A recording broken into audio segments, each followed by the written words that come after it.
है Wangshan family, welcome back. Let's start our new chapter. वांगजी विंग को लेकर उसके अपार्टमेंट जा चुका था। वही लैन कुरैन, लैनी और सिचैन अपने अपने रूम में जा चुके थे। सिचैन जिन्होंने रूम में एंटर किया और वो चैंग जो सोया हुआ था उसके पास जाकर बैठ गए। चैंग जिसकी आंखों से अभी भी आंसू निकल रहे थे, शायद वो नींद में भी रो रहा था। पहले सिचैन को हर्ट हो रहा था जब वो चैंग को रोते हुए देख रहे थे विंग की वजह से। तब उन्हें विंग पर बहुत ज्यादा गुस्सा आ रहा था, पर थैंक गॉड उसने अपने वांगजी अंकल को जाते हुए देख लिया और उनके साथ जाने की जिद की। तब सिचैन का मोटिव सिर्फ एक था कि विंग के हाथों और ज्यादा वांगजी अंकल हर्ट ना हो।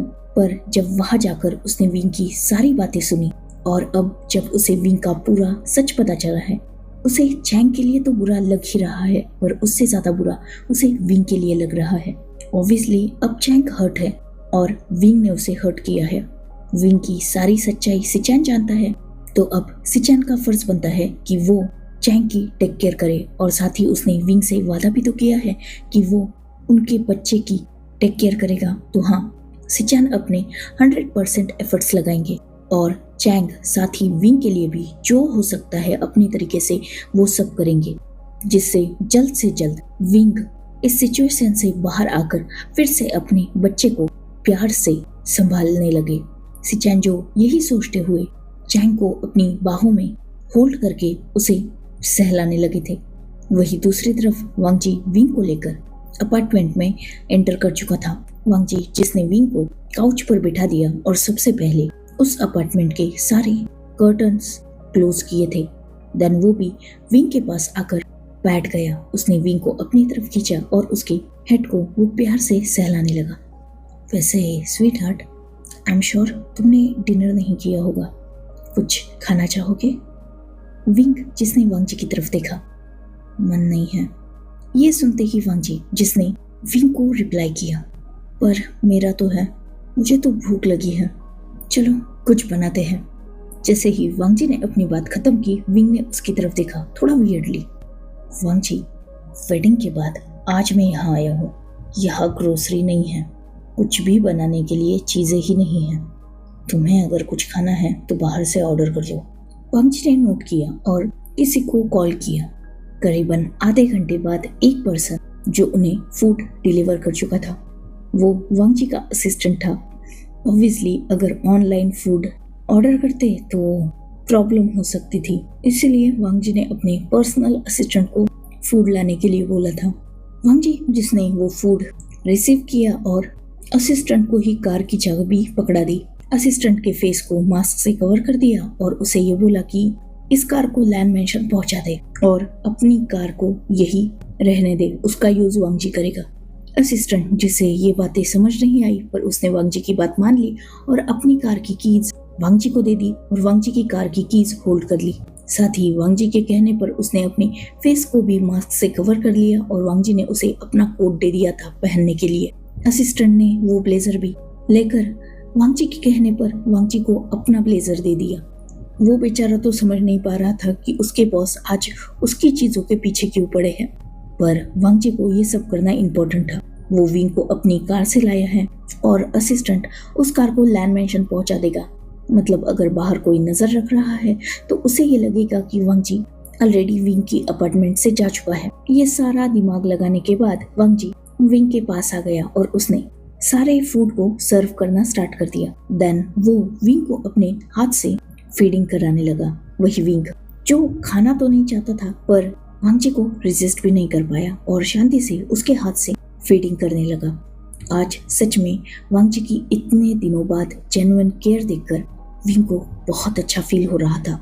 वांगजी भी ये बात समझ रहा था और वो भी पूरी कोशिश कर रहा था कि विंग ज्यादा ओवर थिंकिंग ना करे और थोड़ी देर के लिए ही सही इस टॉपिक को भूल जाए और थोड़ा रिलैक्स हो जाए। वांगजी विंग से लगातार बातें भी कर रहा था, पर वो बातें बिल्कुल नॉर्मल थी। उनमें ना वेंचाओ का जिक्र था, ना विंग की फैमिली का, ना चैंग का और ना ही किसी और का।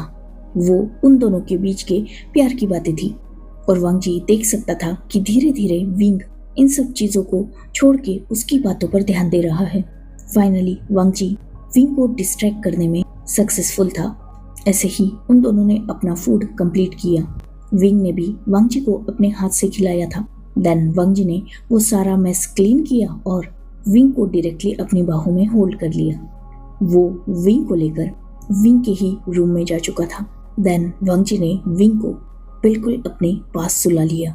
विंग को सहलाते हुए उसे कंफर्ट करते करते वांग जी ने विंग को भी सुला दिया था और वो खुद भी सो चुका था। नेक्स्ट डे मॉर्निंग वांग जी जो उठ चुका था और विंग जो अभी भी सो रहा था, क्योंकि लास्ट नाइट एक तो विंग बहुत ज्यादा एग्जॉस्टेड था, ऊपर से वो दोनों सोए भी लेट थे।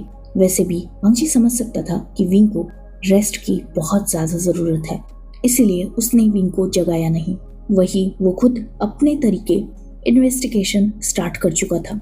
इवन उसे पता चला था कि वेंचाओ ने कुछ दिन पहले ही लैंड कॉर्पोरेशन में एक प्रोजेक्ट प्रपोजल भेजा है। वांग जी ने वो प्रपोजल ऑलरेडी मंगवा लिया था और उसे पूरा देख भी लिया था।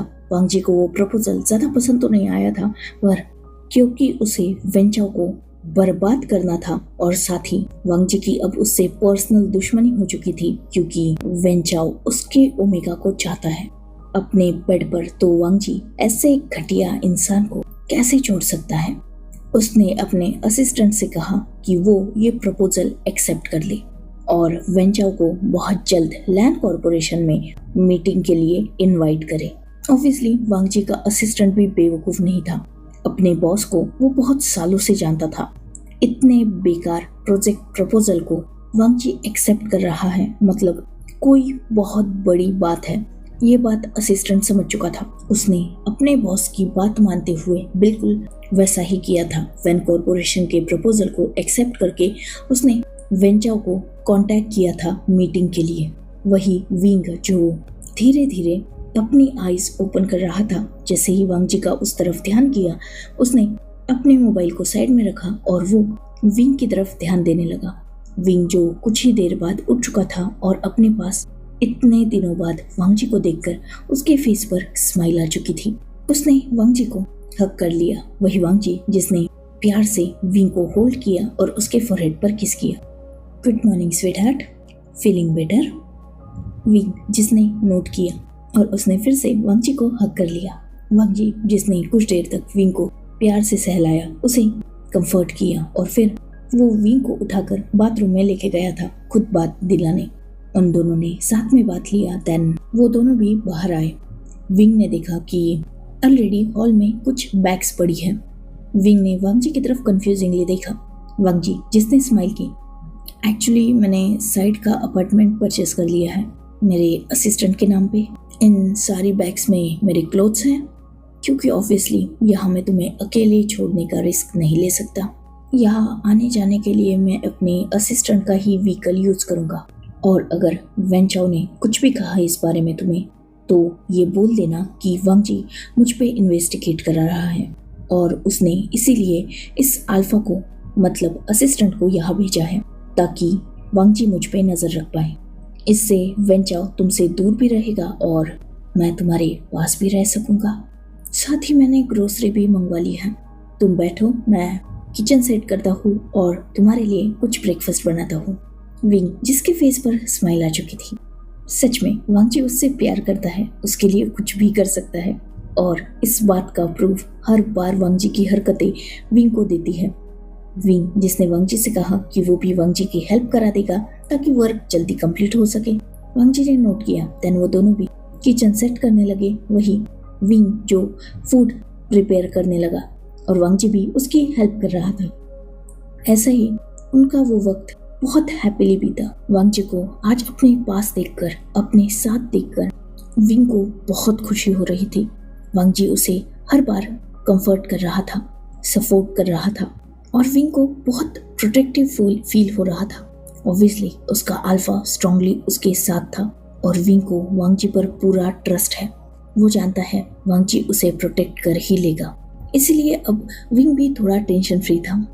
वही दूसरी तरफ लैंड मेंशन में सिचन ने भी चैंग को सोने दिया था और जब चैंग खुद से उठा तब सिचन ने भी उसे चीयर करने की कोशिश की। वो भी चैंग के साथ लवी डवी हो रहे थे, उसका माइंड डिस्ट्रैक्ट करने की कोशिश कर रहे थे और चैंग भी सिचन के ये सारे एफर्ट्स देख के कहीं ना कहीं वो बातें भूलने की कोशिश कर रहा था। पर सिचान ये नोटिस कर रहे थे कि चैंग पहले की तरह खुश नहीं है।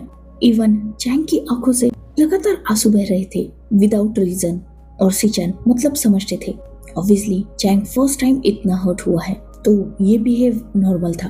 पर सिचान पूरी कोशिश कर रहे थे कि वो चैंग को चेरिश कर पाए और उसे संभाल पाए। वो आज चैंग के साथ बाहर घूमने गए थे ताकि चैंग बाकी चीजों को भूल के अपना माइंड डाइवर्ट कर पाए। वही वांगजी वो आज पूरा दिन विंग के साथ अपार्टमेंट में था और वो भी अपने ओमेगा को संभाल रहा था, उसका ख्याल रख रहा था। दोनों अल्फास अपने 100% एफर्ट्स लगा रहे थे ताकि उनके ओमेगास हैप्पी रह पाए। वही दोनों ओमेगास भी अपने अल्फा के एफर्ट्स को देखते हुए खुद को हो सके उतना डाइवर्ट करके खुश रहने की कोशिश कर रहे थे। ऐसे ही उनका आज का पूरा दिन अपने ओमेगास के साथ ही बीता, जहाँ सिचान ने चैंग को खुश रखने की हो सके उतनी कोशिश की थी, वही वांगजी भी अपने ओमेगा को कंसोल करके उसके साथ आगे की प्लानिंग प्लॉटिंग कर रहा था। वांगजी ने विंग को वैन कॉर्पोरेशन के प्रपोजल के बारे में भी बता दिया था। साथ ही इस बारे में उसने कुरैन से भी बात की थी और कुरैन भी ऑब्वियसली वांगजी और विंग को फुल सपोर्ट कर रहे थे। आज दिन भर वांगजी ने विंग को बहुत पैम्पर किया था, किसी चाइल्ड की तरह उसे संभाला था। इवन वो विंग को अपनी बाहों में होल्ड किए ही घूम रहा था, उसे बिल्कुल अकेला नहीं छोड़ रहा था। और विंग वो अपने अल्फा के पैम्परिंग को एंजॉय कर रहा था। सच में वांगजी की ये केयरिंग साइड बहुत ज्यादा अच्छी थी। विंग को बिल्कुल ऐसा फील आ रहा था जैसे वो वही 12 साल का बच्चा बन चुका है जो दुनिया की भागदौड़ और इस टेंशन से बहुत दूर था, अपनी दुनिया में बहुत खुश था। और आज वांगजी की वजह से वो उसी दुनिया को एंजॉय कर पा रहा था। वांगजी ने विंग को डिनर भी करवा दिया था और फिलहाल वो दोनों बेडरूम में थे। वांगजी ने विंग को अपने चेस्ट पे सुला के रखा था और वो उसे सहला रहा था। वही विंग जो फिलहाल बिल्कुल रिलैक्स था, टेंशन फ्री हो चुका था। आज उसे फील हो रहा था कि किसी अपने की प्रोटेक्शन में बड़े से बड़ी प्रॉब्लम भी बिल्कुल नॉर्मल लगने लगती है। पिछले 3 मंथ से विंग इतना स्ट्रेस्ड आउट था, इतना परेशान था, पर सिर्फ एक दिन के वांगजी के साथ ने जैसे 3 मंथ्स की वो टेंशन बिल्कुल वैनिश कर दी थी। अब तो उसे ऐसा फील हो रहा था जैसे वो सिर्फ वेंचाओ और जियांग फैनमियान से नहीं बल्कि पूरी दुनिया से लड़ जाएगा और जीतेगा। ये कॉन्फिडेंस उसमें आ चुका था। सिर्फ एक दिन के वांगजी के साथ ने सच में उसे बहुत ज्यादा स्ट्रॉन्ग बना दिया था।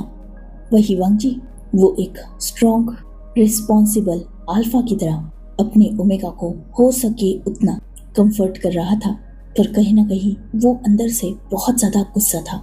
वेंचाओ की विंग से की गई रात की सारी बातें वो अभी भी भूला नहीं था। वेंचाओ का विंग को ये कहना कि उसने विंग के लिए बेड रेडी करके रखा है और वो विंग को उस बेड पर चाहता है, वांगजी से ज्यादा स्ट्रॉन्ग है वो। ये सारी बातें कहीं ना कहीं उसके दिमाग में घूम रही थी। वो बस अब ये चाहता था कि ये मैटर जल्दी से जल्दी सेटल हो जाए और उसके हाथ में वेंचाओ की गर्दन आ जाए। फिर वो वेंचाओ को दिखाएगा कि वांगजी क्या कर सकता है और कितना स्ट्रॉन्ग है।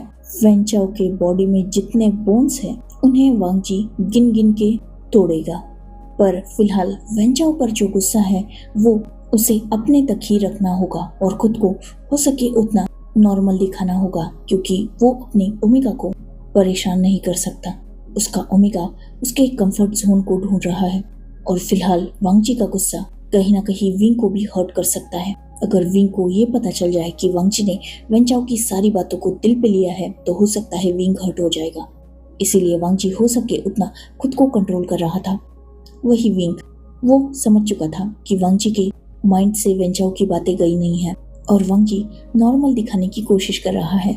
कहीं ना कहीं विंग चाहता भी नहीं था कि वांगजी के माइंड से वो सारी बातें निकले, क्योंकि ऑब्वियसली विंग वांगजी का ओमेगा है और खुद के लिए इतना प्रोटेक्टिव और पॉजिटिव होते हुए देख कौन सा ओमेगा खुश नहीं होगा। विंग तो खुद वेंचाओ की जान लेना चाहता है और इसमें अगर वांगजी उसका साथ देगा तो ये विंग के लिए और भी ज्यादा इजी होने वाला था।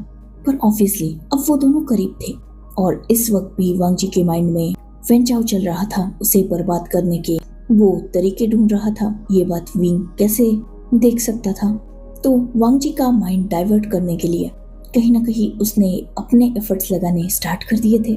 बहुत जल्द वांग जी ने फील किया कि विंग उसके शर्ट की बटन्स को ओपन कर रहा है। साथ ही विंग का हेड रो वांग जी के चेस्ट पर रखा हुआ था। विंग अपने हेड को भी वांग जी की चेस्ट पर रब कर रहा था। वांग जी जो अब तक डीप थिंकिंग में था, उसने विंग की हरकतों को नोटिस करके विंग की तरफ देखा। विंग जो खुद भी अपने हेड को ऊपर करके वांग जी की तरफ ही देख रहा था, उसके फेस पर एक सॉफ्ट स्माइल थी, पर उस स्माइल में जो नॉटीनेस थी वो वांग जी ने तुरंत पहचान ली। वांग जी जिसने तुरंत विंग के हाथ की रिस्ट को होल्ड कर लिया, जिस हाथ से विंग उसकी शर्ट को अनबटन कर रहा था। माय ओमेगा, क्या कर रहे हो?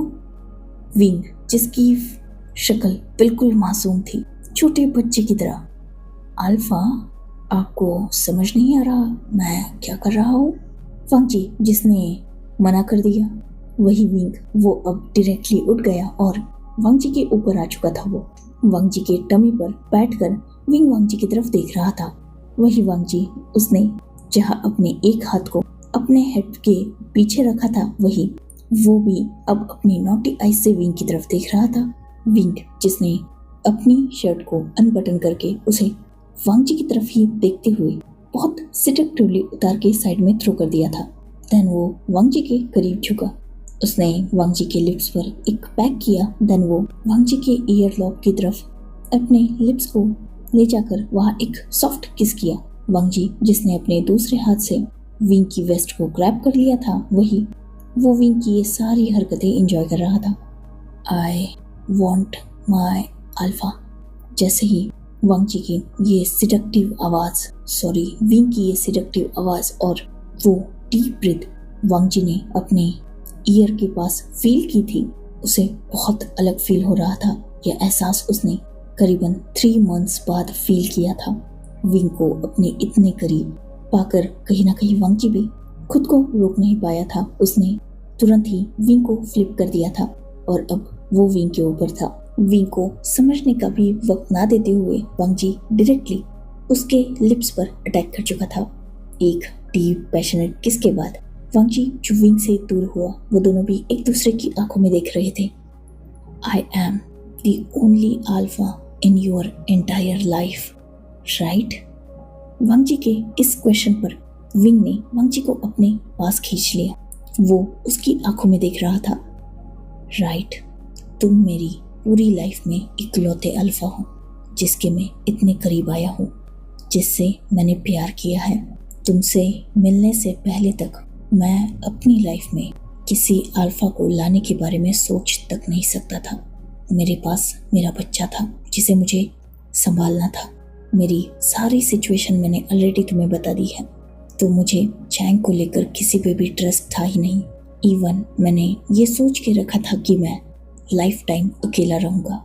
मेरे अंदर कोई होप थी ही नहीं वेडिंग की या किसी अल्फा की। मैं अपनी एंटायर लाइफ सिर्फ चैंग को ही रेज करने में, उसे संभालने में बिताने वाला था। पर तुम आए, तुम्हारी एक शर्त ने सब कुछ बदल दिया, मुझे तुम्हारा ओमेगा बना दिया। तुमसे पहले मैं किसी के भी साथ नहीं था। यूँ कह ले तो मेरे अंदर डर था, या ये भी कह सकते हो कि मेरे अंदर हिम्मत नहीं थी। तुम मेरी लाइफ में फर्स्ट हो वांग जी। तुम वो अकेले अल्फा हो जिसे मैंने अलाउ किया था अपने पास आने देने के लिए। मैंने तुमसे वेडिंग की, देन वेडिंग नाइट को भी मैं रेडी नहीं था। कहा जाए तो मैंने बहुत कोशिश की थी खुद को रेडी करने की, पर मुझसे नहीं हो रहा था। पहले तुमने मुझे टाइम देने की बात की, मैं खुश हो गया, पर बाद में जब तुमने मुझसे अपने राइट्स मांगे, मैं रोक सकता था तुम्हें, पर रोकना चाहता नहीं था, क्योंकि कहीं ना कहीं तब मैं सेल्फिश हो चुका था। वेडिंग की थी मैंने तुमसे, एक ऑफिशियल रिश्ता था मेरे तुम्हारे साथ। कहीं ना कहीं इतने सालों तक अकेला था, ना ठीक से अपना बचपन जी पाया था और ना ही अपने अडल्टहुड को एंजॉय किया था। हमेशा अकेला ही रहा, हमेशा डरता रहा कि कोई मुझे पहचान ना ले, जिस वजह से बचपन में जो विवोशियान घर में एक पल नहीं ठहरता था, उसे एक रूम में बंद होना पड़ा। 18 साल मैंने खुद को ना सिर्फ एक रूम में बंद करके अपने फेस को मास्क के पीछे हाइड किया, बल्कि अपने ड्रीम्स, अपने एम्बिशंस, अपनी फ्रीडम, अपने इमोशंस सब कुछ खो दिया। अपने बच्चे के अलावा मैंने किसी अल्फा से तो क्या किसी ओमेगा से भी ठीक से बात नहीं की। कभी कभी ये लाइफ बहुत मुश्किल लगती थी, पर जब भी चैंग को मुस्कुराते देखता, उसकी वो मुस्कुराहट इन सारी फीलिंग्स को ओवर पावर कर देती थी। टू बी ऑनेस्ट, मैं भी चाहता था कोई अल्फा मेरी लाइफ में।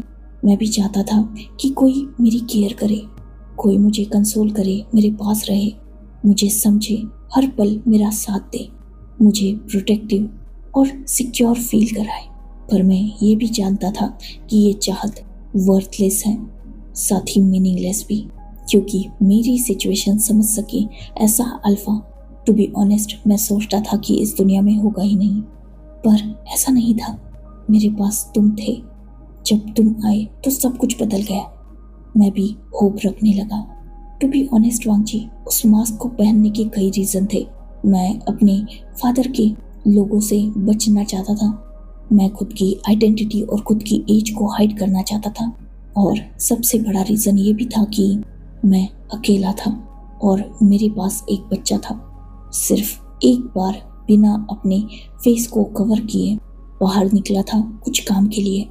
तब मैंने इस दुनिया का वर्स्ट साइड देखा। तब मुझे पता चला कि ये दुनिया एक ओमेगा के लिए इतनी भी सेफ नहीं है। जब एक अल्फा ने मेरे साथ मिसबिहेव किया और मैं खुद को प्रोटेक्ट नहीं कर पा रहा था, बहुत मुश्किल से उससे बच के भागा था। उसके बाद मैंने खुद को स्ट्रॉन्ग बनाया, क्योंकि ऑब्वियसली मैं जानता था कि मैं एक ओमेगा हूँ और मेरा बच्चा भी एक ओमेगा है। मुझे दोनों को प्रोटेक्ट करना था, इसीलिए फाइटिंग सीखी घर पे ही, खुद को स्ट्रॉन्ग बनाया, साथ ही चैंग को भी। पर फिर भी उसके बाद में कभी भी अपने फेस से वो मास्क नहीं उतार पाया, क्योंकि कहीं ना कहीं एक ही इंसिडेंस ने मेरे अंदर लोगों की नज़रों को लेकर डर बैठा दिया था। पर जब मैं तुमसे मिला, तुम्हारी शर्त सुनी, कहीं ना कहीं जहाँ माइंड बोल रहा था कि ये सब कुछ गलत है, मुझे नहीं करना चाहिए तुमसे वेडिंग, पर दिल वो चाहने लगा था। ऑनेस्टली जब फर्स्ट टाइम तुम्हें देखा, अट्रैक्ट मैं भी तुम्हारी तरफ हो चुका था, क्योंकि फर्स्ट टाइम अपनी लाइफ में इतना स्ट्रॉन्ग और हैंडसम अल्फा देखा था। ज़्यादा लोगों से मैं मिला नहीं हूँ ज़िंदगी में, पर तुमसे मुझे एक पॉजिटिव वाइब आ रही थी। पर फिर भी खुद को समझा रहा था कि मुझे ये नहीं करना। इस वेडिंग को एक डील की तरह लेने की कोशिश पूरी की मैंने, पर नहीं कर पाया। पहले मुझे लगा था कि तुम सिर्फ मेरी बॉडी से और ब्यूटी से अट्रैक्ट हो चुके हो, पर जब तुम्हारे एफर्ट्स देखे तब उन एफर्ट्स में तुम्हारा ट्रू लव फील करने लगा। और यही रीज़न था कि वेडिंग नाइट पे जब तुमने मुझसे परमिशन चाही, बहुत आसानी से मैंने अग्री कर दिया। एज ओमेगा उस दिन किसी अल्फा का प्यार पाकर सच में खुद को कंप्लीट फील कर रहा था। उसके बाद हर दिन जब भी तुम मेरे पास आते, मुझे कंफर्ट फील होने लगा था। कोई कैसे तुम जैसे इंसान से दूर रह सकता है जो इतना स्वीट है, केयरिंग है, प्रोटेक्टिव है। तो हाँ, मैं भी तुमसे प्यार करने लगा। पर पार्टी के बाद ये सब कुछ हो गया और मैं मजबूर हो गया तुम्हें खुद से दूर करने के लिए। मैं खुद भी हर्ट हो रहा था जब मैं तुम्हें हर्ट कर रहा था, पर क्या करता वांगजी, मजबूरी थी मेरी। कल रात को जब वो सारी बातें तुमने सुनी, मैं बहुत डर गया था। पर देखो, आज मैं खुश हूँ। सिर्फ 24 घंटे में बहुत कुछ बदल दिया तुमने। मेरा साथ दे रही हो, मेरी सच्चाई को एक्सेप्ट कर लिया। और देखो, आज मॉर्निंग से तुम भी मेरे साथ इन वॉल्स में स्टक हो चुके हो। आई एम ग्लैड वांगजी कि तुम मेरी लाइफ में आए, and I love you so much. वांगजी, जिसने विंग की सारी बातों को सुनकर स्माइल की, वो विंग की तरफ झुका और उसने विंग के फोरहेड पर किस किया। कहीं ना कहीं विंग की आंखों में टीयर्स थे। ये सारी बातें करते हुए वांगजी ने विंग की दोनों आईज पर भी सॉफ्टली किस किया और उसकी तरफ प्यार से देखा, उसके हेयर्स को प्यार से अपने एक हाथ से सहलाया। I love you too sweet heart. मैं भी तुमसे बहुत प्यार करता हूँ। एंड डोंट वरी, ये मेस बहुत जल्द क्लीन होगा, ये प्रॉब्लम बहुत जल्द सॉल्व होगी। और रही बात तुम्हारे साथ इन वॉल्स में स्टक होके रहने की, तो ये मैं एक दिन तो क्या पूरी लाइफ कर सकता हूँ। विंग, जब मेरी दुनिया मेरी बाहों में है तो मुझे बनावटी दुनिया में अपनी फ्रीडम ढूंढने की ज़रूरत नहीं है। पहली नज़र में तुम्हें देखते ही मैं तुम्हारे ऑरा से ही, तुम्हारी पर्सनैलिटी से ही अट्रैक्ट हो चुका था।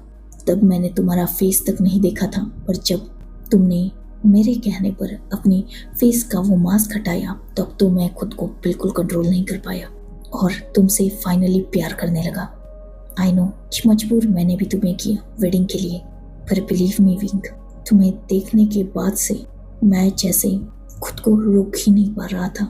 तुम चाहिए थे मुझे, तो हाँ, मैंने तुम्हें मजबूर किया। मुझे कहीं ना कहीं कल तक रिग्रेट था। 1% ये बात माइंड में थी ही कि मैंने तुम्हें मजबूर किया, और कितना भी हो ये रिश्ता प्यार से नहीं बल्कि एक कॉन्ट्रैक्ट से स्टार्ट हुआ है।